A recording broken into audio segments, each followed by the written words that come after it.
Hello fellow grower, magandang araw po. In this video, mag-markot tayo ng kalamansi.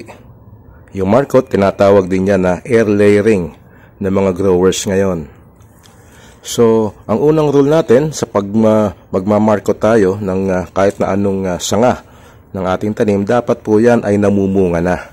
So, kukuha tayo dun sa puno na namumunga na at the same time ay malusog.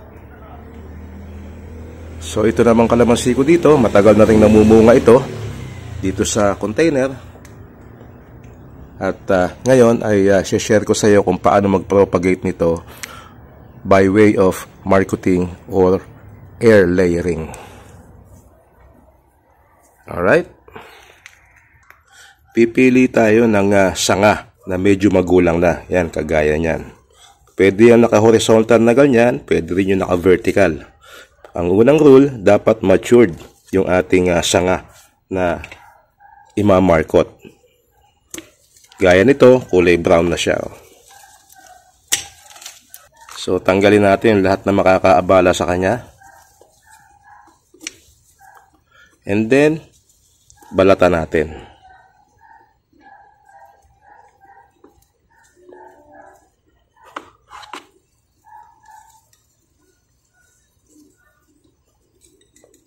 Yan. Mga 1 pulgada, pwede na yan.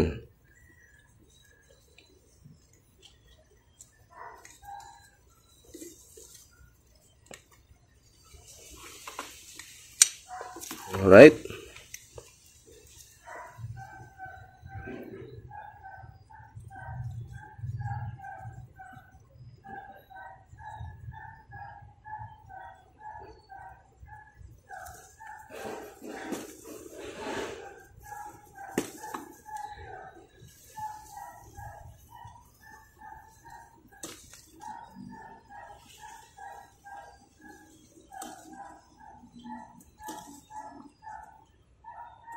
Pwedeng mas mataba pa sa sanga na to ang kunin mo.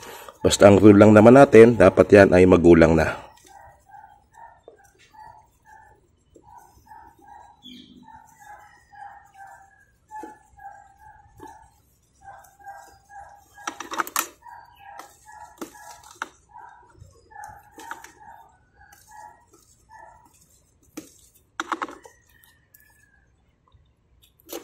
Babalatan natin yung buong paligid niyan. Kailangan lumitaw yung kulay puti ng kanyang sanga.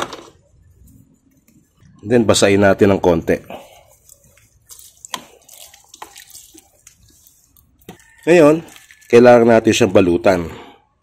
Dito ang gagamitin ko lang ay coco peat. Pwede ka rin gumamit ng garden soil halimbawa o kaya compost. So, kailangan lang yan yung medyo hindi mahihirapan ng ugat na tumubo pagka siya ay nag-umpisa ng lumabas.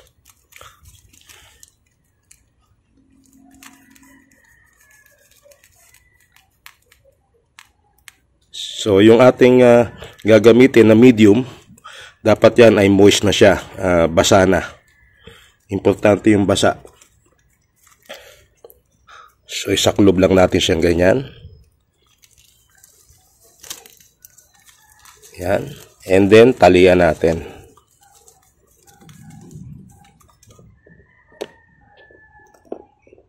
Talian natin ng mahigpit.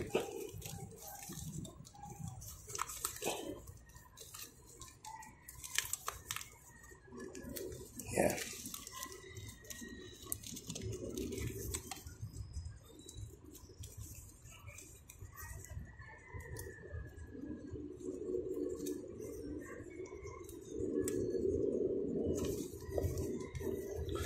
Alright, so meron na tayong naumpisahan na minarkot na kalamansi. Ngayon, maghihintay tayo dito mga 1 month.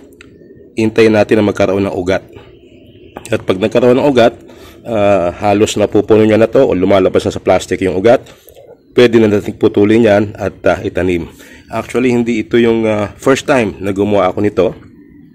Magmarkot, ginawa ko natin ito sa aking tanim na lemon a few years back at ilalagay ko yung link towards the end of this video pati na rin sa description para makita mo yung resulta sa ganitong pamamaraan ng air layering or marketing. Huwag siyang gagalaw-galawin, ipipihit-pihit dahil may istorbo yung tumutubong ugat, baka maputol pa. At pag nakita mong natutuyo itong ating medium, pwede mo siyang buhusan. Kaya kung napansin mo yung hiwa ay dito ko sa itaas inilagay, hindi sa ilalim. Para pwede siyang diligan, basain pagka natutuyo na, lalo na pagka mainit ang panahon. Ang marketing or air layering ang isa sa pinakamabisang paraan kung paano tayo magpapropagate ng ating mga tanim na fruiting trees. Dito, pag nag-fail, halimbawa hindi siya nagugat, buhay pa rin itong sanga na to. Ang mangyayari lang dyan ay gagaling yung kanyang sugat. So, later on, pwede mong umpisahan uli, pwede mong gawin uli. Pero sabi ko nga, isa ito sa pinaka-effective na paraan sa pagpaparami ng iyong tanim. Dito, around 90% sure ka na mag-uugat yan. Basta maganda yung pagkakabalat mo. Nabalatan ng maigi yung sanga. Lumabas yung kanyang kulay puti na portion sa loob ng sanga. Kaya naman kailangang ahitin talaga ng mabuti yan bago natin balutan ng medium. Alright, this is just a simple demonstration on how you can do marketing or air layering on your fruiting trees. Maraming salamat po sa panonood at makita-kita tayo sa iba pang mga videos ni Late Grower. Bye-bye!